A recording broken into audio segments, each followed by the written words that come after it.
You guys know what time it is. Today I have a 23 Dodge Charger last call jailbreak, and I have a 2008 Dodge Magnum, and I am going to be combining these two cars for a one-of-one Dodge Magnum last call jailbreak edition. What I try to do when I buy these Chargers or Challengers from the auction is get a car that is wrecked in the rear and not in the front, just because there are so many coolers, so many parts in the front compared to the rear, and all the stuff in the front is a lot longer lead time and a lot harder to get from Dodge. And really in the back, there isn't really much that you're going to change over from the Charger to the Dodge Magnum. I would have liked to use the exhaust, but as you can see, it is bent. In a previous video, I replaced all of the passenger side suspension because it was completely destroyed. New axle, new knuckle, new diff. We still need to put a new subframe in there, but I just wanted it to roll and be able to move under its own power. The 2008 Dodge Magnum, it isn't in the worst condition, but it definitely needs a full refresh. It has plenty of dings and dents on it, so it is going to eventually be getting a full paint job, but we'll get everything swapped over, which means I need to cut out all the front sheet metal. I need to cut out all the lower pan sheet metal and replace that and do all the modifications on this Magnum.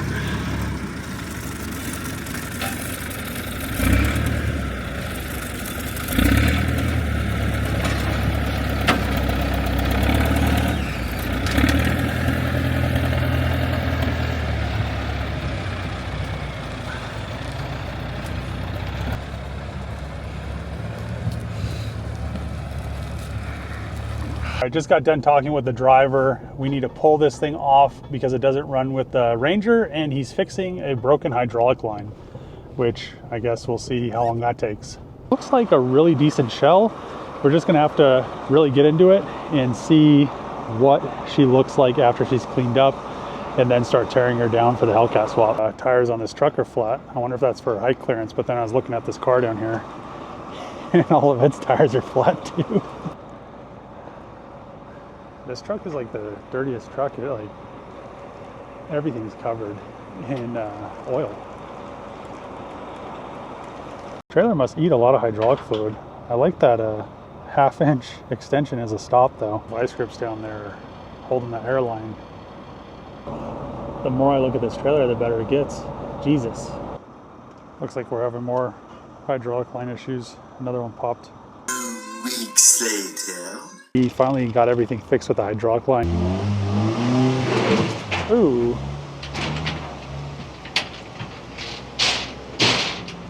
Those are some nice flat tires.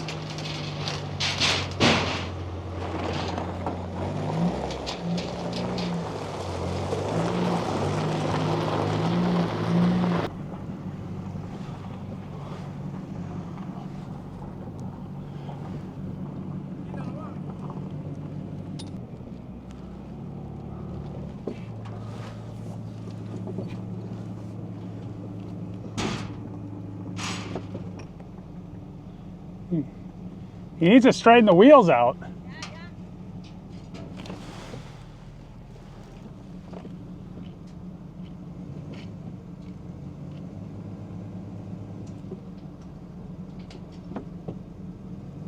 Yeah, it's fine. Oh. They don't look fine.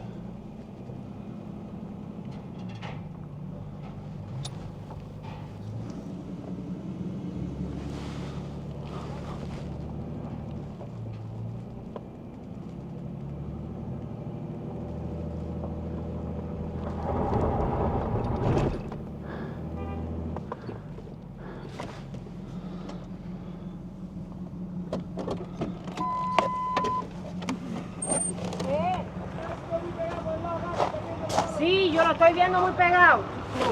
Yeah. That's how you know. Yeah, no shit. It's fine. Like, does this guy never backed out of a car in his life before?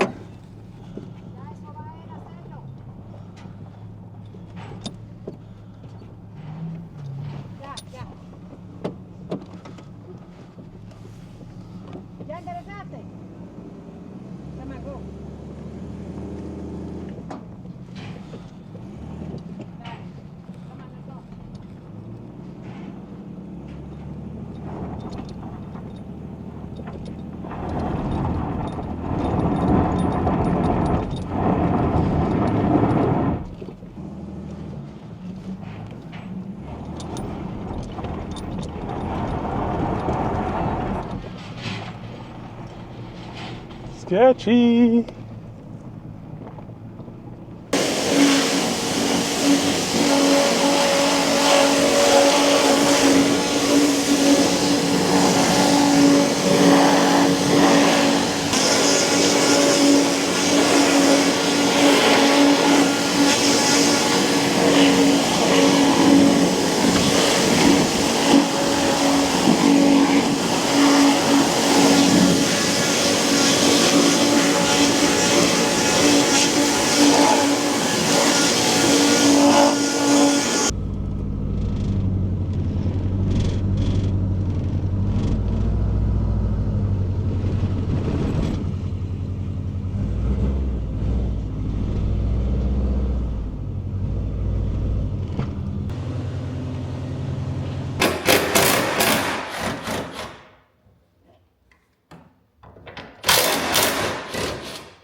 A little bit of rust.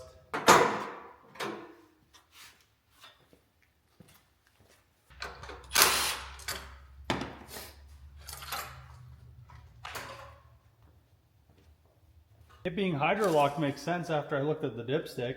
It's all water and coolant.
The worst thing that you could do with a car is park it under a tree.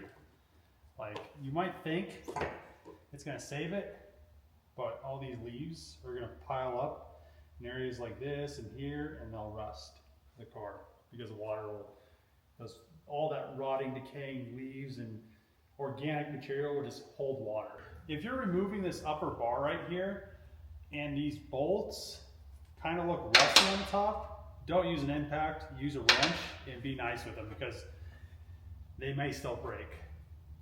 Yeah, you can feel how tight they already are. I might have to go back and forth a bunch of times. This one seems like it's okay.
cables kind of a thing. I was able to get all the drivetrain and all the interior stripped out of the 08 Magnum, and I'm going to pretty much do on every other Magnum conversion I do from now on out, is I'm going to convert the whole floor pan. So you can get a complete newer Charger floor pan. It just is going to be a lot more complicated than cutting the old seat rail brackets out and welding the new ones in. But the end result is going to be much better, because most of the time, if you just convert the seat rail brackets and the trans tunnel, there's a bunch of studs underneath, they don't line up. So you can't put the rear splash shields on from a Charger and a bunch of other things. That just is kind of a pet peeve of mine. And I think it's just gonna be a lot better, because instead of having a bunch of plug welds for all the seat rails, which is a proper repair, it's perfectly fine, you're just going to have the original spot welds for the whole floor pan, and then all new spot welds around, instead of re-welding stuff that has already had spot welds. If anybody is in the body repair world, you know, if you have spot welds, you have to do a plug weld that is larger, because technically you can't just go grind it down and then redo the same size spot weld, because it is weak where it has been spot welded before. The metal is weak. If you like these videos, make sure to click the subscribe button, hit that bell in the corner. If you haven't been seeing my videos and you want to, give it a thumbs up, throw a comment below. As always, see you guys next time.